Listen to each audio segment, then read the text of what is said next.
ఏ రోజు కూడా నా భార్య తన పుట్టింటికి వెళ్తానంటే ఆపే ప్రయత్నం చేయలే. ఒకవేళ వెళ్లాల్సి వస్తే హ్యాపీగా వెళ్తుంది. ఎందుకు అస్తమానం పుట్టింటికి వెళ్తున్నావు నువ్వు అని ప్రశ్నించాల్సిన అవసరం లేదు. కారణం చెప్పమంటారా? 26 years లో ఆ భార్య తన పుట్టింటికి వెళ్ళి 10 రోజులు ఉన్న సందర్భం లేదు.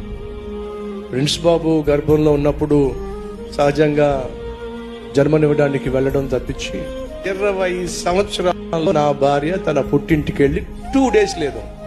ఇంటికి వెళ్ళిన తర్వాత అసలు దైవజనరాలు సేవకురాలు పుట్టింటికి 2 days కూడా వెళ్ళి ఉండలేదట. నువ్వేమిటి అస్తమానం వెళ్తానంటున్నావు? విను, నీ భార్యను నువ్వు ప్రేమించాల్సిన విధంగా నువ్వు ప్రేమిస్తే పుట్టిల్లు కంటే నీ దగ్గరే నాకు సంతోషం ఉంది అని గ్రహిస్తే అక్కడికి వెళ్ళాల్సిన అవసరం ఏముంటుందండి? భర్తగా కావచ్చు, భార్యగా కావచ్చు, బిడ్డలో అసలైన స్వేచ్ఛ ఏంటో తెలుసా? నువ్వేం చేసినా సరే నీ భార్యకు అనుమానం రానట్టుంది, నీ భర్తకు అనుమానం రానటువంటి, నీ తల్లికి తండ్రికి ఎటువంటి భయము లేనటువంటి నిర్భయముగా ఉండగలిగిన నమ్మకత్వాన్ని కుదిర్చినట్లయితే అసలు ఎంత అద్భుతంగా ఉంటుంది.